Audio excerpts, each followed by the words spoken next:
5व्या अध्यायामधल्या 14व्या श्लोकानंतरच्या ओव्या ज्या आहेत 76 ते 79 या आपण गेल्या वेळेला घेतल्या. 79ला मी थांबले होते. त्या दिवशी मी त्या श्लोकाचा काहीच उल्लेख केला नव्हता. खरं जर आपण पाहिलं ना, म्हणजे तुम्ही जर पुन्हा आता मी सांगितल्यानंतर जर तुम्ही स्वतः हे वाचलं तर तुमच्या लक्षात येईल की हा 14वा श्लोक आणि 15वा श्लोक या दोन्ही श्लोकांनंतरच्या ज्या ओव्या आहेत त्या एकत्र खरं म्हणजे आहेत. कारण 14व्या श्लोकातला काही महत्त्वाचा अर्थ 15व्या श्लोकातल्या ओव्यांमध्ये अगदी शेवटी आलेला आहे. तर त्यामुळे ते सगळं खरं म्हणजे एकत्र विचारात घ्यायला पाहिजे. पण आता ते कसं म्हणजे तो भाग जिथे 15व्या श्लोकाच्या नंतर आलेला आहे तो आपण त्या ठिकाणी घेऊ आणि त्यावेळेला तुमच्या लक्षात येईल मी काय म्हणते ते. आता त्या 15व्या श्लोकानंतरच्या ओव्या सुरू करण्यापूर्वी मी 14व्या श्लोकाकडे तुमचं जरा लक्ष तुम्ही द्या असं मी म्हणते. आणि श्लोक अगदी सोपा आहे. पहा, म्हणजे उगीचच आपण संस्कृत आहे म्हणून घाबरून कधी जाऊ नये. सहज आपण नीट वाचलं तर अर्थ खूप लागतो. आणि पहा कसं आहे तो जो त्या आधी मी तुम्हाला थोडी आठवण करते की त्या ज्या ओव्या आपण पाहिल्या त्याच्यामध्ये असं होतं, जैसा का सर्वेश्वरू पाहिजे तव निर्व्यापारू परी तोची रची विस्तारू त्रिभुवनाचा आणि काही करता ऐसे म्हणिपे तरी कवणे कर्मी न शिंपे जे हातू पाऊ न लिंपे उदास वृत्तीचा. असं जे त्याचं वर्णन केलेलं आहे की सर्वेश्वर पुरुष म्हणजे हा परमात्मा कसा असतो तसाच हा ज्ञानी पुरुष असतो हे त्यांना सांगायचं आहे. की कारण आधीच्या श्लोकामध्ये ज्ञानी पुरुषाचं वर्णन केलं आहे आणि त्याच्यानंतर हा श्लोक आणि त्यानंतरच्या ह्या ओव्या आलेल्या आहेत. तर त्यामुळे त्या ओव्यांमध्ये हा जो सर्वेश्वराचा उल्लेख केला आहे त्याच्या बाबतीत काय वैशिष्ट्य सांगितलं आहे की परमात्मा कसा असतो की सगळ्या जगाचा विस्तारमुळे त्यांनी त्रिभुवनाचा विस्तार त्यांनी केलेला आहे. पण कर्तृत्व तो स्वतःकडे घेत नाही की मी करता आहे अशी भावना नसते. म्हणजे आणि हे स्पष्ट करताना मी गेल्या वेळेला तुम्हाला आठवत असेल तर पहा मी असं सांगितलं होतं की सत्ता आणि करता, सत्ता असणं आणि करता असणं या दोनमध्ये फरक आहे असं मी सांगितलं होतं. की सत्ताधारी असतो तो प्रत्येक सत्ताधारी राजाचं उदाहरण दिलं होतं की राजा सत्ताधारी असतो पण तो काही प्रत्येक वेळेला लढायला जात नाही. सेनापती जातात, सैनिक जातात, कित्येक राज्यातली अनेक कामं निराळी माणसं करत असतात पण राजाचं नियंत्रण असतं, राजाची सत्ता असते. तसा हा सर्वेश्वरू आहे, त्याची सत्ता आहे त्रिभुवनावरती पण तो स्वतःकडे कशाचंही कर्तृत्व घेत नाही. हा जो कर्तृत्वाचा हा जो भाग सांगितलेला आहे किंवा हा जो उल्लेख केलेला आहे तो आता श्लोकामध्ये कसा आला आहे पहा. आणि तो श्लोक पाहिला ना की आपल्याला खरा ह्या ओव्यांचा अर्थ नीट समजतो. म्हणून तो श्लोक पाहायचा. श्लोक पाहूया आपण. न कर्तृत्वं न कर्माणि लोकस्य सृजति प्रभुः न कर्मफल संयोगम स्वभावस्तु प्रवर्तते असं म्हटलेलं आहे. म्हणजे काय की प्रभू कसा असतो तर प्रभू हा कुठलंही कर्तृत्व आपल्याकडे घेत नाही किंवा लोकांची जी कर्म आहेत ती लोकांचीच कर्म असतात. ती ईश्वर कारण ही आपली फार महत्त्वाची मनातली एक चुकीची कल्पना असते की हे सगळं ईश्वर घडवतो आणि ईश्वर मला ही बुद्धी देतो आणि म्हणून मी असं कार्य करतो. हे सगळं ही भावना आहे की ईश्वराच्या प्रेरणेने आपण सगळं करतो. मग पापं केली तरी सुद्धा ती ईश्वराचीच प्रेरणा म्हणायची, पुण्य केलं तरी ईश्वराची प्रेरणा म्हणायची. हे जे सगळं आपण ईश्वरावरती लादतो ते कर्तृत्व, कोणाच्याही कर्माचं कर्तृत्व ईश्वर घेत नाही, असा त्याचा खरा अर्थ आहे. की कर्म ही माणसाचीच असतात, पण कर्तृत्व ईश्वर घेत नाही, ती माणसाने घ्यायला पाहिजे. आणि ह्याच्या बाबतीत उदाहरण महाभारतातलं पहा कसं आहे की दुर्योधन हा अशी काही व्यक्तिरेखा आहे महाभारतातली की दुर्योधन हा अत्यंत स्वार्थी, अत्यंत अन्यायी, अनितिमान, अधर्मी, सगळ्या प्रकारची दुष्कृत्य त्यांनी केलेली आहेत. जर कधी चांगलं काही काम त्यांनी केलंच असेल, म्हणजे अगदी क्वचितच आहे की एखादं उदाहरण द्यायचं तर ह्या कुरुक्षेत्रावरच्या युद्धामध्ये भीष्मांना त्यांनी खूप चांगलं म्हटलेलं आहे. आणि ते भीष्मांना जे चांगलं म्हटलं आहे त्याच्यातही त्याचा स्वार्थ होता. म्हणजे असं प्रत्येक कर्माच्या मागे त्याचा स्वार्थ होता, त्याचा अहंकार होता. आणि स्वतःच्या स्वार्थाने केलेल्या सगळ्या दुष्कृत्यांना त्याला एकदा असं विचारलं गेलं होतं की अरे तुला कळत नाही का दुर्योधना की तू जे काही करतोय हे सगळं अधर्म आहे, ही अनिती आहे, तू असं वागू नकोस. हे तर त्यावेळेला त्यांनी दिलेलं जे उत्तर आहे महाभारतातलं ते फार सुंदर आहे. आणि ते असं आहे, तो म्हणतो जानामि धर्मम नच मे प्रवृत्ती, जानामि अधर्मम नच मे निवृत्ती. लक्षात आलं ना? म्हणजे सगळा धर्म मला कळतो, पण माझी प्रवृत्तीच होत नाही धर्मामध्ये. तर त्यासारखं वागण्यामध्ये माझी प्रवृत्तीच होत नाही. अधर्म काय मला कळतो, जानामि अधर्मम नच मे निवृत्ती, मी त्याच्यातून बाहेरच पडत नाही. आणि असं का होतं ह्याचं कारण काय देतो? केनापि देवेन हृदिस्थितेन यथा प्रवृत्तश्च तथा करोमि. आलं लक्षात? केनापि म्हणजे कोणीतरी एक देव, ईश्वर माझ्या हृदयामध्ये स्थित आहे. केनापि देवेन हृदिस्थितेन, माझ्या हृदयामध्ये कोणीतरी एक ईश्वर आहे. यथा प्रवृत्तश्च तथा करोमि. तो किती लुच्चेपण आहे बा. म्हणजे आपण चुकीचं वर्तन करायचं आणि ते देवावरती ढकलायचं, त्याची प्रेरणा म्हणायची. ह्याच्या इतका दंभ नाही काही, ह्याच्या इतकं दुर्वर्तन नाही काही. तर हे जे दुर्योधनाची ही व्यक्तिरेखा आपल्याला खूप काही सांगून जाते की आपण कसं होऊ नये हे आपल्याला त्याच्याकडून शिकता येतं. तर असं हे जे त्याचा हा उल्लेख आहे या ठिकाणी की आपली कर्म ही आपणच करत असतो, त्याच्यामध्ये ईश्वर घडवत नाही. आपण जे म्हणतो की ईश्वरेच्छेने घडतं सगळं. आता अर्जुनाच्या कर्मामागे ईश्वरेच्छा होती हे बरोबर आहे, पण तो अर्जुन होता. आपण किती सामान्य आहोत. लक्षात घ्या की आपण किती सामान्य आहोत, आपण किती खालच्या पातळीवर आहोत. आरोहण जे मी सांगितले त्याच्यात अर्जुन फार उच्च अवस्थेला पोचलेला होता, आपण फार खालच्या अवस्थेला आहोत. आणि असं असताना आपण जे हे म्हणजे अर्जुनाला ईश्वरेच्छेने काही कर्म करायला सांगितली आणि त्यांनी तसं कर्म शेवटी केलं, हे अर्जुनाच्या बाबतीत ठीक आहे. ज्ञानेश्वरांना ईश्वरांनी काही प्रेरणा दिली, शंकराचार्यांना काही प्रेरणा दिली, योगी अरविंदांना काही प्रेरणा दिली, हे सगळं मान्य आहे. पण आपण कुठे आहोत?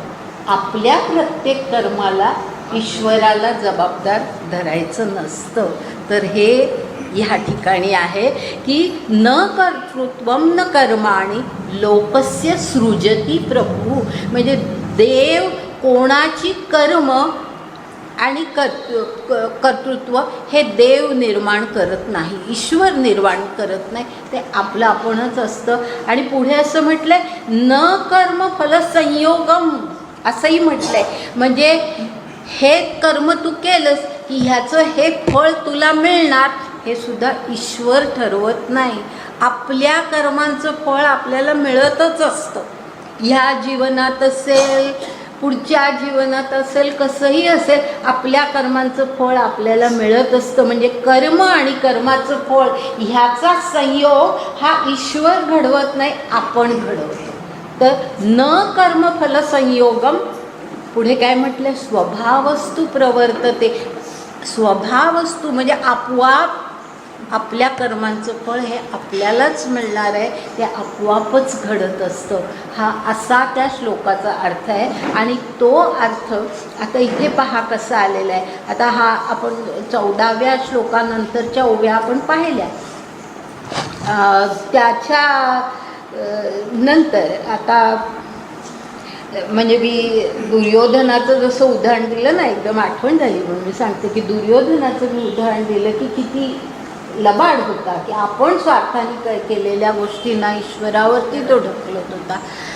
आता हा जो प्रश्न दुर्योधनाला विचारला होता ना, तसाच एक प्रश्न ह्या भगवद्गीतेमध्ये तुम्हाला आठवत असेल तर पहा, अर्जुनाने कृष्णाला विचारलाय. पहा, आठवतं का तुम्हाला? दुसऱ्या अध्यायामध्ये कुठेतरी 35-36 वगैरे श्लोक असेल आणि त्या ठिकाणी असा प्रश्न आहे अर्जुनाचा की तू एवढं सगळं ज्ञानी माणसाचं सगळं वर्णन करतोस कृष्णा, पण अशी अगदी ज्ञानाच्या अत्युच्चम टोकाला पोचलेली अशी माणसंसुद्धा काही वेळेला काहीतरी एकदम पापाचं वर्तन करतात, चुकीचं वर्तन करतात. हे कशामुळे घडतं? आठवतं तुम्हाला की काही नाही, चौथा तर नाहीच, दुसऱ्या किंवा दुसऱ्याच ह्याच्यामध्ये आहे की किंवा तिसरा असेल, ज्ञानी माणसाचं जिथे वर्णन आहे त्या ठिकाणी हा भाग येतो की आणि कुठल्या अध्यायात आहे आणि कुठला श्लोक आहे त्याच्यापेक्षा ते काय आहे हे जास्ती महत्त्वाचं आहे. आणि त्याच्याकडे आपण लक्ष देऊ की त्यांनी भगवंताला असा प्रश्न विचारला की असं ते अशी एवढी ज्ञानी माणसंसुद्धा पाप का करतात? मग त्यांना पापामध्ये कोण लोटतं, कोण ढकलतं? असं मी उदाहरण दिलं होतं, विश्वामित्राचं उदाहरण. अशा अनेक काही ऋषींची उदाहरणं आहेत आपल्याकडे. पराशर आहे, विश्वामित्र, की कुठे ज्ञानाच्या कुठल्या टोकाला पोचलेली माणसं, पण ती कुठेतरी मोहामध्ये पडली, कुठल्या तरी जे करू नये त्या अशा कृत्ये त्यांच्या हातून घडली. हे का घडतं असा प्रश्न अर्जुनाने विचारला होता. भगवंतानी त्याला काय उत्तर दिलं आहे सांगा? भगवंतानी असं उत्तर दिलेलं आहे, कामेश क्रोधेश रजोद्गुण समुद्भव, असं उत्तर दिलेलं आहे. आठवतं की हे जे त्यांचं पापाचं वर्तन घडतं हे कशामुळे घडतं, तर त्यांच्यामधलाच काम आणि त्यांच्यामधलाच क्रोध की जो त्यांच्यातल्या रजोगुणांनी उत्पन्न झालेला आहे. म्हणजे ईश्वराने नाही, ही प्रेरणा ईश्वराची नाही. लक्षात आलं? नाही तर मग जर ईश्वराची प्रेरणा असती तर भगवंतांनी असंच उत्तर दिलं असतं ना, केनापी देवेन हृदिस्थितेन, हेच उत्तर त्यांनी दिलं असतं. तर तसं नाही आहे, ईश्वर नाही करत. हे आपलंच काहीतरी आपलंच वर्तन ते असतं. आणि या ठिकाणी तर त्यांनी म्हटलं, त्या भगवंताने सांगितलं की आपलेच काम क्रोध जे रजोगुणातून निर्माण झालेले असतात ते आपल्या अशा वर्तनाला, म्हणजे त्या ऋषींच्या सुद्धा त्या वर्तनाला त्यांचेच काम, त्यांच्यातलीच कामेच्छा कारणीभूत झालेली आहे. कोणीही दुसऱ्याने त्यांना प्रेरणा दिलेली नाही. तर अशा प्रकारे ईश्वर आपल्या कोणत्याही कर्माला जबाबदार नसतो. आपलं कर्तृत्व हे आपणच घ्यायचं असतं. आपली कर्म ही आपलीच असतात आणि ती म्हणजे अशा एक फार सुंदर, म्हणजे कर्तृत्व आणि कर्म ह्याचा एक फार सुंदर विचार ह्या ठिकाणी मांडलेला आहे. आता त्याच्यानंतर आपण पुढे जर गेलो, पुढचा 15वा श्लोक आणि 15व्या श्लोकानंतरच्या ओव्या आधी ओव्या पाहूया आणि मग मी श्लोकाकडे वळते. पाप पुण्य अशेषे पासीचे असं तू न देखे, आणि साक्षीही होऊ न ठके येरी गोठी. म्हणजे ईश्वर ह्या सर्वेश्वराबद्दलच ते पुन्हा आहे पुढे. म्हणून मी म्हटलं की ह्यात सगळं लागू नये एकमेकाला. तर हे कोणाचंही पाप किंवा कोणाचंही पुण्य हे सर्वेश्वर आपल्याकडे घेत नाही. त्याचं ते कर्तृत्व नाही, त्याचं ते कर्म नाही. तो साक्षीसुद्धा होत नाही. आपल्या पापाला तो साक्षीसुद्धा नसतो. कर्तृत्व तर त्याचं नसतंच, पण आपल्या पापाला तो साक्षीसुद्धा नसतो. आणि साक्षीही होऊ न ठके येरी गोठी कायसी, म्हणजे असल्या बाबतीमध्ये तो साक्षीसुद्धा नसतो. आपला आत्माच साक्षी असतो. आपल्या सगळ्या कर्माला आपला आत्माच, जो आत्मा आठवतो ना, आत्माच्या 3 अवस्था, ईश्वराच्या 3 अवस्था ज्या सांगितलेल्या आहेत, की जो एक व्यक्तिगत आत्मा आहे, व्यक्तिगत आत्मा. दुसरी अवस्था आहे जो अक्षर ब्रह्म ज्याला म्हटलेलं आहे, की जो सर्वांमध्ये एकच आत्मा आहे, तो आत्मा, तो जो आत्मा आहे. आणि तिसरी अवस्था पुरुषोत्तमाची आहे. तर हा जो अक्षर आत्मा आहे तो आपल्यातच आहे. हा व्यक्तिगत आत्मा आपल्यातच आहे. तर तो अक्षर आत्मा आणि आपला व्यक्तिगत आत्मा हे ह्या सगळ्याला साक्षीसुद्धा तेच असतात. कर्तृत्व म्हणजे जे काही कर्म घडतं ते त्यांच्या साक्षीनीच होत असतं. आणि आता सर्वेश्वराचं आणखी पुढे कसं वर्णन केलंय पहा. पै मूर्तीचे मेळे तो मूर्तची होऊनी खेळे, परी अमूर्तपण न मयळे दादुलयाचे. दादुला म्हणजे ईश्वर, दादा असं आपण म्हणतो ना, बाबा दादा हे जसं म्हणतो आपण तसंच हे लागवी भाषा आहे ज्ञानेश्वरांची ही दादुला. तर हा दादुला जो आहे तो मूर्तीचे मेळे तो मूर्तची होऊनी खेळे. म्हणजे काय, तो परमेश्वर जो आहे तो अनेक सगुण रूपांमध्ये ह्या जगामध्ये असतो. कारण आपल्या सगळ्यांमध्ये तो आहे ना, म्हणजे आपल्याही रूपात आहे, दुसऱ्याच्याही रूपात आहे. म्हणजे सगळ्या सगुण रूपांमध्ये त्याचं अस्तित्व आहे. म्हणजे मूर्तीचे मेळे, मूर्त म्हणजे काय, सगुण प्रत्येक सगुणामध्ये तो आहे. तो मूर्तचे होऊनी खेळे म्हणजे अनेक प्रकारच्या लीला दाखवतो. आपले व्यवहार पहा, चांगले वाईट सगळे, ते सगळ्या लीलाच त्या ईश्वर आपल्यामध्ये आहे. आणि त्या सगळ्या लीला तो पाहत असतो. ते सगळं त्याच्या साक्षीने होत असतं. साक्षीने म्हणण्यापेक्षा आपल्या आत्म्याच्या साक्षीने होत असतं. परी अमूर्तपण न मयळे दादुलयाचे, म्हणजे तो मूर्त स्वरूपामध्ये ह्या सगळ्या गोष्टी करत असला तरीसुद्धा तो त्याचं जे वास्तव रूप आहे, अमूर्त रूप, अमूर्त आहे तो काही आपल्याला, आपण मोठ्या अगदी सगळ्या देवांच्या मूर्ती आणि फोटो आणि सगळं आपण जरी ठेवलं तरी खरा ईश्वर हा अमूर्तच आहे. आपल्याला काय माहिती, आपण अनेक देवींच्या ही गायत्री देवीची हा फोटो, गायत्री देवी नाही, गायत्री हा मंत्र आहे. आपल्याला तो साकार करण्यासाठी आपण तो फोटोमध्ये काहीतरी चित्र काढून हे केलेलं आहे. तर असं हे जे सगळं आहे ते अशा प्रकारे अमूर्तपण न मयळे म्हणजे मलिन होत नाही. त्याचं अमूर्तपण, तो कितीही मूर्त स्वरूपामध्ये असला, सगळ्या लीला तो करत असला तरीसुद्धा त्याचं अमूर्तपण मलिन होत नाही. मयळे म्हणजे न मयळे म्हणजे मलिन होत नाही. त्याच्या पुढे हे मगाशच्या 14व्या श्लोकामध्ये आलेले शब्द कसे ज्ञानेश्वरांनी वापरलेत पहा. तो सृजी पाळी संहारी ऐसे बोलती जे चराचरी, ते अज्ञान गा अवधारी पांडुकुमारा. ते अज्ञान आहे.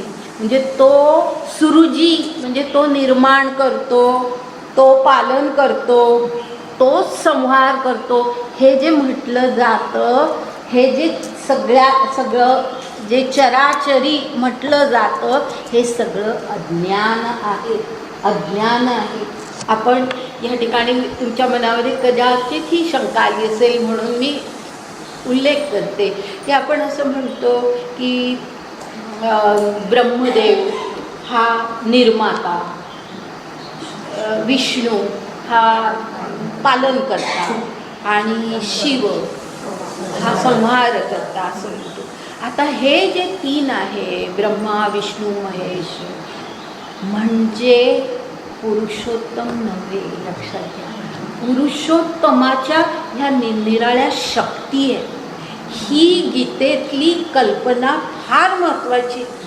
ही गीतेतली कल्पना की देव ज्यांना आपण म्हणतो, हे जे सगळे आपण ब्रह्मा विष्णू महेश आणि अनेक देव देवी अनेक नावं, हे जे सगळं आहे म्हणजे तो जो परमात्मा आहे तो नव्हे, तो अमूर्त आहे, तो वेगळा आहे.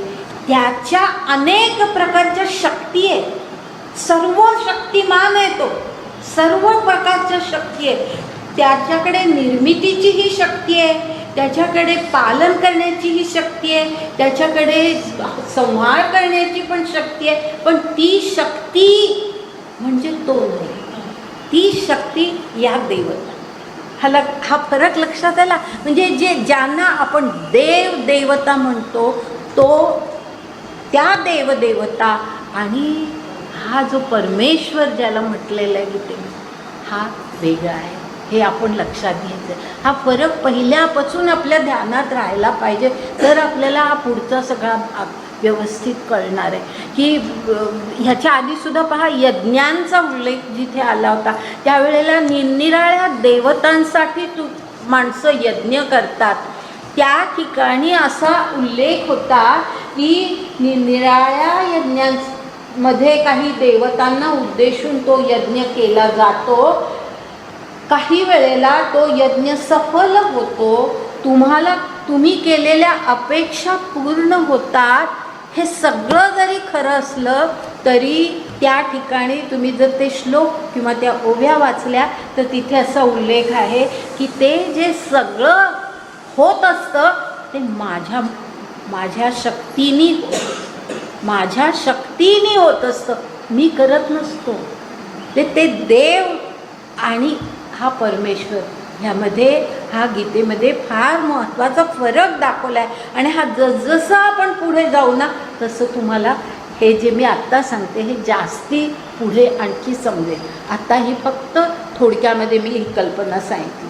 तर हे जे सगळं आहे की सृजी पाळी संहारी ऐसे बोलती जे चराचरी, ते अज्ञान गा अवधारी पंडुकुमारा. म्हणजे हे जे आहे हे सगळं अज्ञान आहे. हे तुझ्या लक्षात येऊ दे. कारण ह्या कशाचंही कर्तृत्व हे देवाकडे किंवा ईश्वराकडे नाही आहे. आणि देवाकडे म्हणजे ईश्वर परमेश्वर या अर्थाने देव शब्द मी वापरला. आता त्याच्यावरचा जो श्लोक आहे ना तो थोडासा आपण पाहू. तोही श्लोक अगदी समजायला सोपा आहे. पहा, मी सगळे श्लोक घेत नाही, पण असे जे आहेत की ह्या ओव्या समजण्यासाठी त्या श्लोकाचा उपयोग होतो असं मला जिथे वाटतं तिथे मी ते श्लोक घेते. आणि हाही श्लोक अगदी सोपा आहे. काय म्हटलं आहे त्या श्लोकामध्ये, 15व्या श्लोकामध्ये, ना दत्ते कस्यचित पापम न चैव सुकृतम विभू. म्हणजे कळला अर्थ काय? विभू म्हणजे परमात्मा, विभू म्हणजे ईश्वर. ईश्वर कस्यचित कोणाचं पाप घेत नाही किंवा कोणाला पाप कर म्हणत नाही, कोणाला पुण्य कर म्हणत नाही, कोणाचं पुण्य तो घेत नाही. म्हणजे त्याच्याशी आपल्या कर्मांशी ईश्वराचा काहीही संबंध नाही आहे. हेच पुन्हा या ठिकाणी जे आधी म्हटलेलं आहे, न कर्तृत्वम न कर्माणि लोकस्य सृजती प्रभू, तेच पुन्हा ह्या ठिकाणी म्हटलेलं आहे की कोणाची पापं कोणाची पुण्य ही ईश्वर स्वतःकडे घेत नाही किंवा लोकांना हे तुम्ही करा असं तो सांगत नाही, हे पाप करा हे पुण्य करा असं काही सांगत नाही. असं आपण का म्हणतो त्याचं स्पष्टीकरण पुढच्या ह्या ओळीमध्ये, अज्ञानेन आवृत्तम ज्ञानम तेन मुह्यन्ति जंतवः असं म्हटलेलं आहे की ह्या ठिकाणी अज्ञानेन, मी मुद्दाम त्याची फोड केली, वाचताना अज्ञानेनावृत्तम असं आहे, पण मी त्याची फोड करून मी मुद्दाम सांगितलं की अर्थ कळावा म्हणून.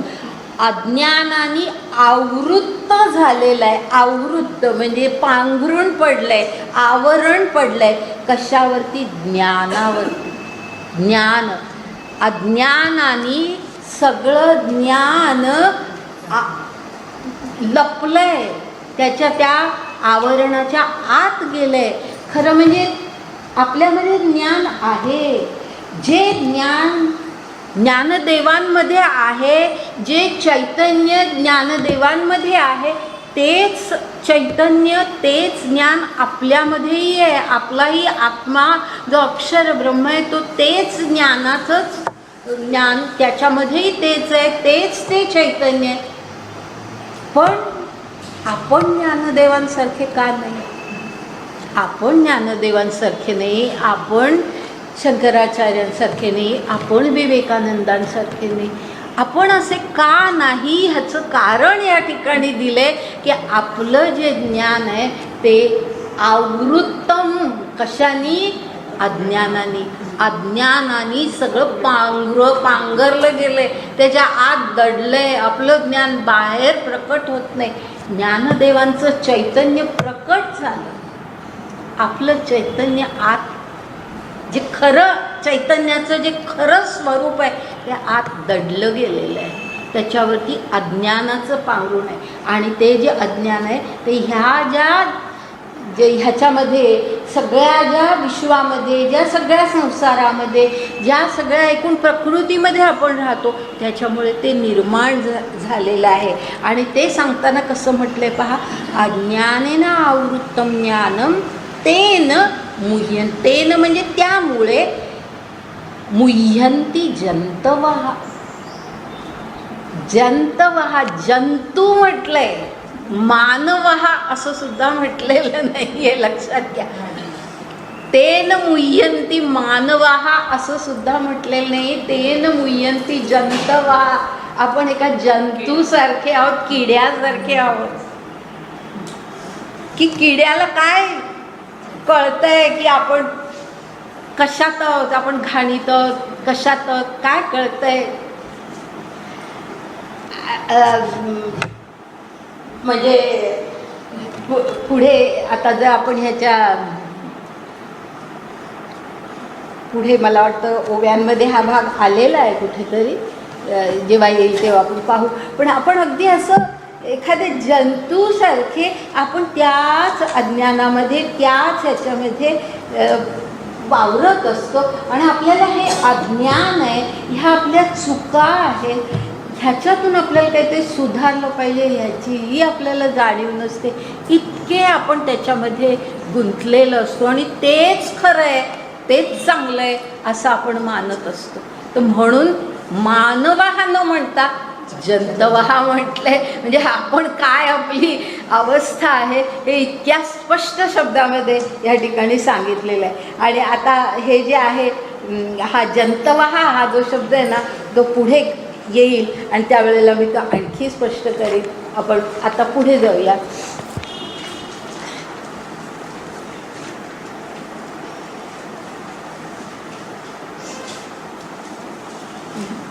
पुढे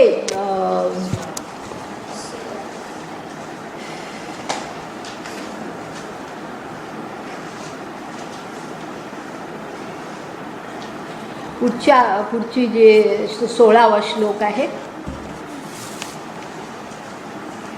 ह्या 16वा श्लोक घेत नाही आपण, आता ओव्या घेऊया. कारण ओव्यांमध्ये खूप अर्थ छान स्पष्ट होतोय. ओव्याच पाहूया आपण.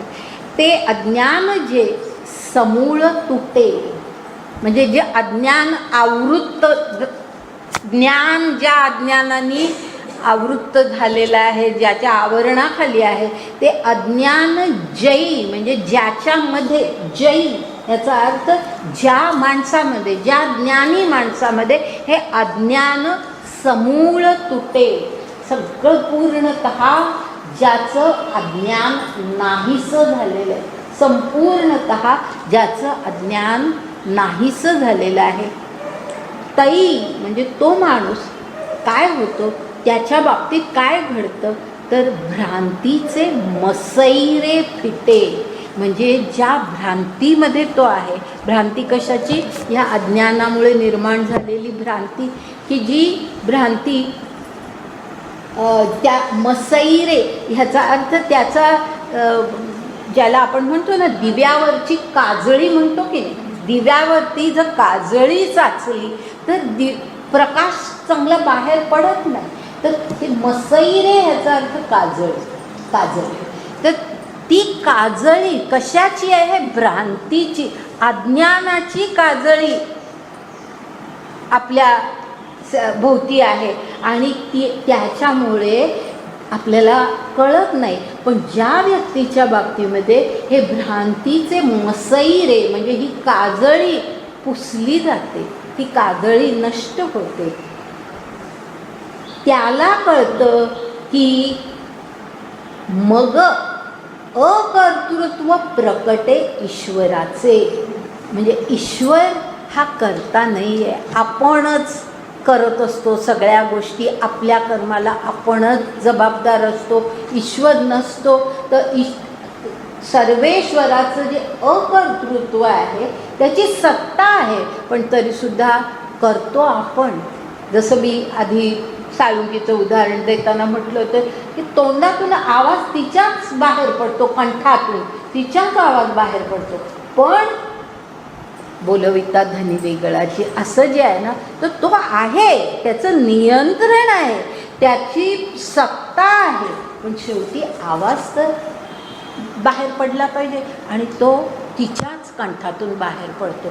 जसं आपल्याच हाताने आपण काम करत असतो, आपल्याच डोळ्याने आपण पाहत असतो, काही ईश्वर आपल्या डोळ्याने पाहत नाही, आपलेच डोळे असतात, आपलेच कान असतात, आपलीच त्वचा असते, ही सगळी इंद्रिय, सगळं शरीर, हे सगळं आपलंच असतं, पण आपण अशा या भ्रांतीमध्ये असतो, हे सगळं ईश्वर घडवतो. म्हणजे सगळी आपली इतकी अहंकारी वृत्ती असते की चांगलं केलं की मी केलं म्हणायचं, आणि वाईट काही आपल्या बाबतीत घडलं की काय ईश्वराला दोष द्यायचा, की काय माझ्याकडनं काय चुकलं होतं आणि म्हणून तू मला असं केलंस, माझ्या बाबतीत असं तू घडवलंस. आता ईश्वर घडवायला येत नाही, आपल्याच काहीतरी कर्मांची ती फळं असतात. तर अशा प्रकारे हे अकर्तृत्व ईश्वराचं जे आहे, ते ज्या वेळेला ह्या भ्रांतीची काजळी पुसली जाते, ज्ञानावरचं आवरण ज्या वेळेला नाहीसं होतं अज्ञानाचं, त्यावेळेला आपल्याला ईश्वराचं अकर्तृत्व, म्हणजे सगळं घडतं पण तो करता नाही, हे आपल्याला त्यावेळेला समजतं. एथ ईश्वरू एकू अकर्ता ऐसे मानले जरी चित्ता, तरी तोची मी हे स्वभावता आधीची आहे. म्हणजे आता इथे पुढे विचार मांडलाय परत. आत्तापर्यंत फक्त ईश्वराबद्दल सांगितलं, आता काय म्हणतायत ज्ञानेश्वर, की आपल्याला असं सांगतात की ईश्वर एक अकर्ता आहे, हे आपल्याला आता पटलं, आपल्याला हे समजलं आत्तापर्यंत. आता ते जरी आपण मानलं, म्हणजे एक ईश्वरू एक अकर्ता ऐसे मानले जरी चित्ता, इथपर्यंत एक भाग आहे. या आपल्या मनाला हे सगळं पटलं, चित्ताला हे सगळं पटलं की ईश्वर अकर्ता आहे, पण त्याच्या पुढे आपण हा विचार करायचा आहे, तरी तोच मी, ईश्वर हा मीच आहे, मी हा ईश्वरच आहे, मी ब्रह्मच आहे, मी ब्रह्मापेक्षा वेगळा कोणी नाही आहे. तो जसा आकर्ता आहे तसंच मी सुद्धा आकर्ता आहे. म्हणजे आपल्या कुठल्याही गोष्टीचं कर्तृत्वाचा जो मद असतो की मी केलं असतो की नाही, प्रत्येकाच्या मनामध्ये हा इतका मोठा असतो की मी केलं, मी माझ्याशिवाय होणं शक्य नाही. हे जे सगळं मी पण असतं, हा अहंकार, हा कर्तृत्वाचा मद जो असतो तो आपल्याला लक्षात यायला पाहिजे की जसा ईश्वर अकर्ता आहे त्याचप्रमाणे मी जर ईश्वरच असेल. आता हे कोणाला, आपल्या सामान्य माणसांना हे पटणं जरा कठीण आहे, पण जो ज्ञानी आहे त्याला हे समजतं, कारण त्याचं अज्ञानाचं आवरण नष्ट झालेलं असतं. तर त्याला हे कळतं की जसा ईश्वर अकर्ता आहे तसाच मीही अकर्ता आहे, आणि त्यामुळे कुठल्याही कर्तृत्वाचा मद मला असता कामा नये. हे मी केलं, हा मीपणा माझ्यातून गेला पाहिजे असं त्या ज्ञानी माणसाला कळतं. हे स्वभावतः त्याला कळतं, कारण तो ईश्वर होऊन गेलेला असतो. ऐसेनी विवेके उदोचित्ती तयासी भेदू कैसा त्रिजगती. देखे आपुलिया प्रतीती जगची मुक्त. ऐसेनी विवेके उदोचित्ती म्हणजे ज्याच्या मनामध्ये अशा विवेकाचा उदय झालाय.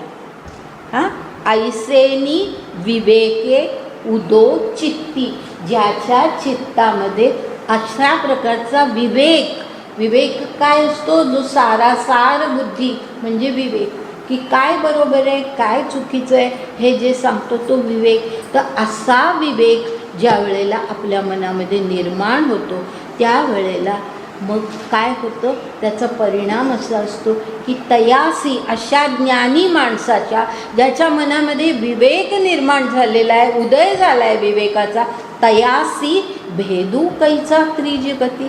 म्हणजे तो कसा, मग त्याच्या मनामध्ये हा वेगळा तो वेगळा, मी वेगळा, ही माणसं परकी ही माणसं आपली, हा भेद त्याच्या मनात येईलच कसा. हा जो भेद आहे त्रिजगतामध्ये, आपण हा जो भेद करतो तो भेद त्याच्यामध्ये मनामध्ये येणारच कसा, कारण तो स्वतःला ईश्वर मानतोय, तो स्वतःला ब्रह्म मानतोय. तर ब्रह्माच्या मनामध्ये जर हा भेद नाही तर त्याच्याही मनामध्ये हा भेद येत नाही. आणि मग सगळं जगच त्याला काय म्हटलंय, ते आपुलिया प्रतीती जगची मुक्त म्हटलंय.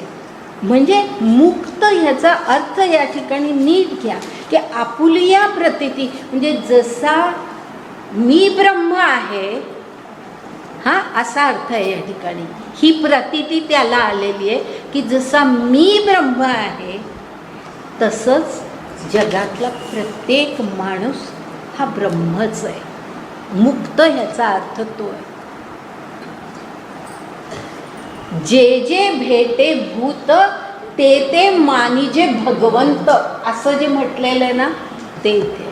जे जे भेटे भूत ते ते मानिजे भगवंत, कारण जगातलं प्रत्येक जण हा मुळी भगवंतच आहे. त्याला सर्वत्र मुळी तेच दिसतं. जसा मी तशीच जगातली सगळी माणसं. म्हणजे भेद नाही ह्याचा अर्थ आहे की मी फार मोठा, मग मी खूप ज्ञानी, आणि ही माणसं ज्यांच्याकडे काहीच ज्ञान नाही ती माणसं अगदी कनिष्ठ. हा जो भेद मनामध्ये असतो तो त्याच्या मनातला नाहीसा होतो, कारण त्याच्या मनामध्ये ज्ञानेश्वर म्हणतात तशी ही वृत्ती निर्माण होते, जे जे भेटे भूत ते ते मानिजे भगवंत. तो ब्रह्म आहे, तो भगवंत आहे, अशी दृष्टी त्याची निर्माण होते. ते मुक्त ह्याचा ह्या ठिकाणी अर्थ आहे की जगची मुक्त म्हणजे सगळं जग त्याला तसंच दिसतं, जसा तो आहे तसंच त्याला सगळं जग दिसतं. आणि असं म्हणजे जसा मी तसंच सगळं जग, हे असं त्याला कसं दिसतं हे सांगताना एक सुंदर उदाहरण ज्ञानेश्वरांनी दिलंय. जैशी पूर्व दिशेच्या रावळी, उदयाची सूर्य दिवाळी, का येरी ही दिशा तियेची काळी, काळीमा नाही. लक्षात आलं की पूर्व दिशेला सूर्य उगवतो, प्रकाश सर्वत्र पसरतो, काळीमा सगळीकडची काळीमा जाते, सगळीकडचा अंधार जातो. म्हणजे सूर्य पूर्व दिशेला उजाडला म्हणून फक्त पूर्व दिशेलाच प्रकाश झाला असं नाही, तर सर्वत्र प्रकाश निर्माण झाला. तसं त्याचं आहे की मी जसा आहे, मी जसा ब्रह्म या स्वरूपामध्ये मला पाहतो, तसंच सगळं जगही मला ब्रह्म वाटलं पाहिजे. इतका मनाचा मोठेपणा, इतकं विशाल अंतःकरण त्याचं निर्माण होतं. म्हणजे समता ह्याचा जो अर्थ गीतेमध्ये आहे तो समजण्यासाठी ह्या आपल्याला सगळ्या गोष्टी लक्षात घेतल्या पाहिजे की समता ही कल्पना आधुनिक विचारसरणीमध्ये राजकीय काही विचारवंतांनी खूप पेरलेली आहे. म्हणजे साम्यवाद आहे, समाजवाद आहे, आणि त्यांनी जे काही समाजामध्ये सगळी माणसं एकच मानावीत असं जे काही सांगितलंय त्यापेक्षा ही कल्पना वेगळी आहे. लक्षात घ्या की सगळी माणसं एकच आहेत, ही बुद्धीची, म्हणजे हे आपल्या बुद्धीला पटलं पाहिजे की ज्या माणसाच्या बुद्धीला हे पटेल की नाही बाबा सगळी माणसं एकच आहेत, ज्याच्या बुद्धीला हे पटेल तो समाजवाद त्याच्या दृष्टीने खरा असेल, त्याच्या दृष्टीने साम्यवाद खरा असेल. पण ह्या ठिकाणी गीतेमधला जो समाजवाद आहे, गीतेमधली जी समतेची कल्पना आहे ती फार वेगळी आहे. आणि ती अशा अर्थी आहे की मी जसा ब्रह्म तशीच सर्व माणसंही ब्रह्म. म्हणजे म्हणून ज्ञानेश्वरांनी एके ठिकाणी असं म्हटलंय, जे जे भेटे भूत ते ते मानिजे भगवंत.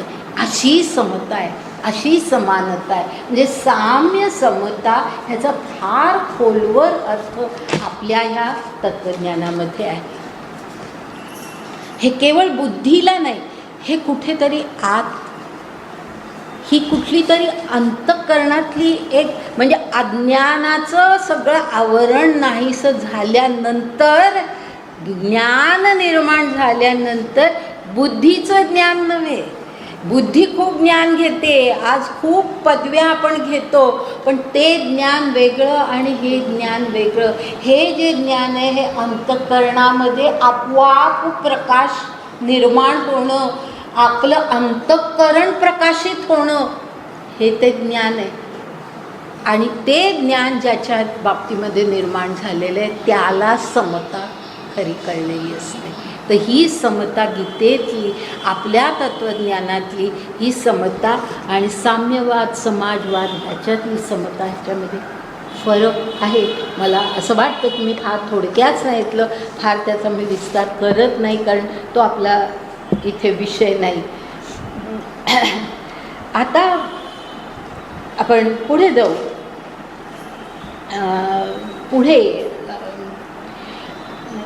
पुढच्या ज्या 17व्या श्लोकानंतरच्या ज्या ओव्या आहेत त्या ओव्यांमध्ये मी आता 88 ओवीपासून सुरुवात करते.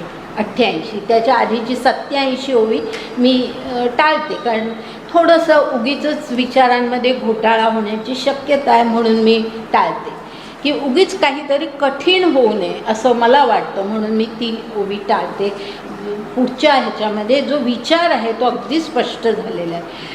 ऐसे व्यापक ज्ञान भले, जयाची या हृदयात गिवसित आले, तयासी समता दृष्टी बोले विशेषु काही. पाहिलं ना, समता म्हटलंय की नाही. ऐसे व्यापक ज्ञान, ह्याला ज्ञान म्हटलंय, ह्याला व्यापक ज्ञान म्हटलंय. सगळ्या जगाला एकाच दृष्टीने पाहणं हा कमी आहे, तो उच्च आहे, हा हीन आहे, तो श्रेष्ठ आहे, अशा कुठल्या भावना न ठेवता सगळ्यांना एकाच दृष्टीने पाहणं हे व्यापक ज्ञान आहे. हे व्यापक ज्ञान जयाची या हृदयाते गिवसित आले. गिवसित आले म्हणजे शोधत आले, ते ज्ञान मुळी अशा हृदयाला शोधत आले. त्याला माहिती आहे त्या ज्ञानाला की या अंतःकरणामध्ये आपल्याला जागा आहे. ही ज्ञानदेवांची भाषा. असं नेहमी मी हे सांगते की ज्ञानदेव नेहमी अशा उलट्या प्रकारे सांगतात की त्याला ज्ञान झालं असं न म्हणतात. ते नेहमी अशा प्रकारे ज्ञान त्याला गिवसित आले, शोधत आले आहे. ज्ञान ते त्याला शोधता आलेलं आहे. म्हणजे आहेच ज्ञान आणि ते त्याला शोधत आलंय म्हणण्यामध्ये सुद्धा आणखी एक विचार लक्षात घ्या की आहेच ज्ञान याला सुद्धा एक वेगळा अर्थ आहे की तुम्हाला असं बोलता बोलता एकदम लक्षात आला म्हणून सांगते की ज्ञान हे कसं आहे की आहेच आपल्यामध्ये, ते ज्ञान आहे पण ते अज्ञानाने झाकलेलं आहे. बरोबर आहे. ते अज्ञान दूर करायचं आहे. वरची साचलेली काजळी दिव्यावरची दूर करायची, मग ज्ञानाचा प्रकाश पडणार आहे. तर ते आहेच म्हणजे गिवसित आले असं जरी म्हटलं असलं तरी ते काही फार दूर नाही आहे. ते आपल्यात आहेच. ते ज्ञान आपल्यामध्ये आहे. मागे एकदा मला असं वाटतं की मी असा एक उल्लेख केला होता की हे ज्ञान कसं असतं, चित्रासारखं नसतं, शिल्पासारखं असतं. आठवतं मी बोलले ते शिल्पासारखं असतं. की चित्र कसं असतं की आपण कोऱ्या कागदावरती आपण काहीतरी काढतो किंवा आपण रंग भरतो तेव्हा ते चित्र निर्माण होतं. म्हणजे कागद कोरा असतो. शिल्प कसं असतं त्याच्यापेक्षा वेगळं असतं.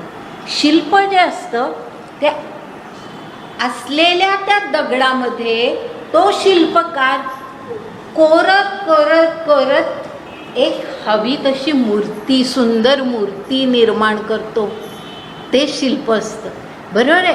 म्हणजे शिल्प करायला नको असलेला भाग काढून टाकायचा, हवा असलेला भाग ठेवायचा, म्हणजे सुंदर काहीतरी एक शिल्प तयार होतं. आणि चित्र मात्र कोराच कागद असतो त्याच्यावर काढायचं असतं. हा फरक लक्षात घ्या. तर ज्ञान हे असं असतं की शिल्पासारखं असतं. म्हणून त्या अशा सगळ्या उपमा दिलेत की अज्ञानाचं आवरण दूर व्हायचं, की वर साचलेली काजळी दूर व्हायची आणि तसं शिल्पासारखं नको असलेला भाग काढून टाकायचं आहे. ज्ञान आतमध्ये आहेच. ते कुठून दुरून येणार नाही आहे. गिवसित आले असं जरी म्हटलं असेल तरी सुद्धा ते आहेच आपल्यामध्ये. फक्त ते झाकलं गेलं, ते वर यायचं आहे. जे ज्ञानदेवांमध्ये वर आलं आपल्यामध्ये ते येत नाही वर. त्याला आपणच शिल्पासारखं नको असलेला भाग, आपल्यामधले सगळे विकार, आपला अहंकार, हे सगळं नको असलेलं जे आहे ते आपण काढून टाकलं की आपोआप सुंदर शिल्प आपल्याकडे तयार होईल. तर असं ते ज्ञान असतं. तर पुढे जाते. तर जयाची या हृदयात गिवसित आले, तयाची समता दृष्टी बोले. विशेषू काही म्हणजे त्यात नवल आहे का काही की ज्याला हे ज्ञान एकदा झालं, व्यापक ज्ञान एकदा झालं की त्याची दृष्टी समतेचीच दृष्टी होणार. त्यात काही नवल आहे का? त्याला कळणारच. त्याला ज्ञान झालं म्हणजे प्रत्येकजण तोच आत्मा आहे, प्रत्येकजण तेच ब्रह्म आहे, प्रत्येकजण तोच पुरुषोत्तम आहे हे त्याला कळणारच. तर अशा प्रकारे त्याला ते आपोआप कळेल. त्याच्यामध्ये काही मोठं विशेष काही नाही, म्हणजे त्याच्यामध्ये काही नवल नाही. एक आपणपती पा जैसे ते देखती विश्व तैसे, हे बोलणे काय असे नवलू येतं. तोच विचार आहे की जसे आपण आहोत तसंच सगळं विश्व आहे असं त्याला जे वाटतं त्याच्यामध्ये नवल काय आहे, तोच विचार पुन्हा एका ओवीमध्ये त्यांनी मांडलेला आहे.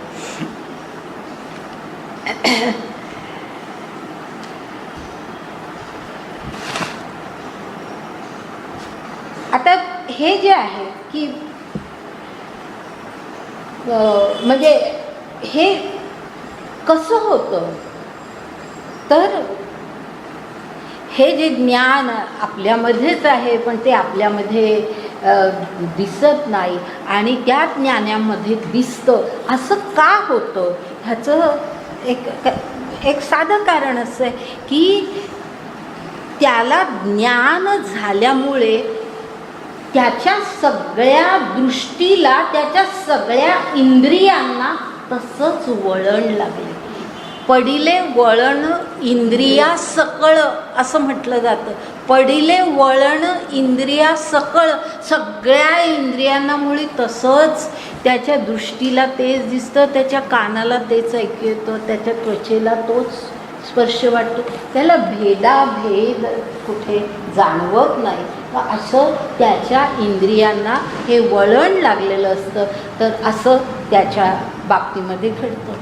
आता पुढे मग असं झाल्यानंतर मग काय होतं, तर असा माणूस कशा दृष्टीने सगळ्या जगाकडे पाहतो हे सांगताना पुढे पहा कसं, पुढच्या ओव्या घेऊया आपण.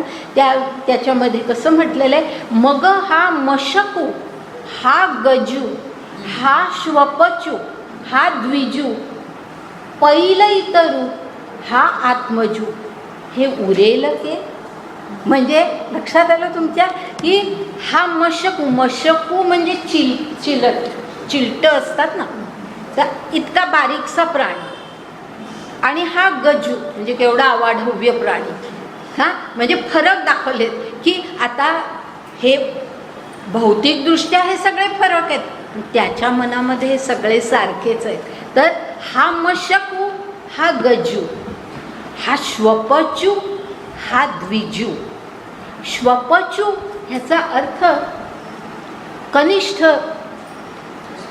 जातीचा, अगदी हीन जातीचा. आपल्यामध्ये जी जाती व्यवस्था, आता हा ज्ञानेश्वरांचा काळ आहे आणि प्रत्येक ग्रंथाला काही एक काळाचं हे असतं. हे मी अगदी पहिल्यापासून मी सांगत आलेले की त्यांच्या काळामध्ये जी विचारसरणी असते त्याचं काहीतरी प्रत्यंतर आपल्याला त्या ग्रंथामध्ये येतं.